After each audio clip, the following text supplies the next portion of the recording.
Brain excellence লেব নাজিৰা কেন্দ্ৰ উদ্যোগত brain excellence প্ৰশিক্ষণ কৰ্মশালাৰ আৰম্ভ কৰা হৈছে।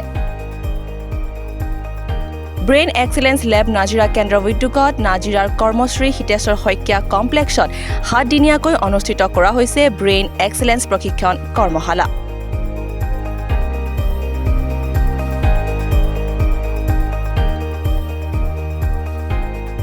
এই প্ৰশিক্ষণ কৰ্মশালাৰ জৰিয়তে প্ৰশিক্ষাৰ্থীসকলে চকু বান্ধি চিনাক্ত কৰিব পাৰে বিভিন্ন ৰং, পঢ়িব পাৰে কিতাপ। এই ব্ৰেইন এক্সেলেন্স লেব নামৰ প্ৰতিষ্ঠানত শিক্ষা গ্ৰহণ কৰা শিক্ষাৰ্থীয়ে চকু বান্ধি চাইকেল চলাবলৈও সক্ষম হৈ উঠে বুলি জানিবলৈ দিয়ে ব্ৰেইন এক্সেলেন্স লেবৰ শিৱসাগৰ জিলাৰ প্ৰশিক্ষক শিলাদিত্য গগৈয়ে। এই প্ৰতিষ্ঠানৰ জৰিয়তে এনে এক ব্যতিক্ৰমী শিক্ষা গ্ৰহণ কৰি শিক্ষাৰ্থীসকল যথেষ্ট উৎসাহিত হোৱা পৰিলক্ষিত হৈছে। দিনৰ হ'ব আমাৰ ৱৰ্কশ্বপটো, যদিও আমি এসপ্তাহ কৈছোঁ 2-3 দিন আমি এক্সটেনশ্যন কৰিম বুলি ভাবিছোঁ। মানে নতুন ছাত্ৰ ছাত্ৰী কেইজনমানো অকণমান দেৰিকৈ জইন কৰিছে, তেনেকুৱা হয়। ব্লকটো একচুৱেলি আমাৰ এই ট্ৰেইনিংটো বা ৱৰ্কশ্বপটোৰ কাৰণে আইডিয়েল এজটো হ'ল 5 বছৰৰ পৰা 19 বছৰ বয়স।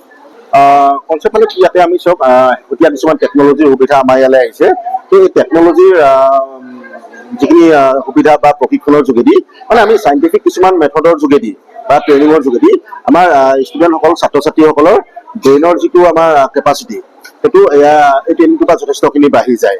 বা এতিয়া আপোনালোকে কিছুমান ভিডিঅ' দেখা পালে, টাচ কৰি আমাৰ ল'ৰা ছোৱালীখিনিয়ে, ষ্টুডেণ্টখিনিয়ে কালাৰ আইডেণ্টিফাই কৰিছে। তো একচুৱেলি তেওঁলোকে নিজৰ যিটো গোন্ধ লোৱা অনুভূতি, স্মেল চেন্স, আৰু যিটো টাচ চেন্স বা স্পৰ্শ অনুভূতি, এই দুয়োটাৰ যোগেদিহে আপোনাৰ এই কালাৰখিনি আইডেণ্টিফাই কৰিছে।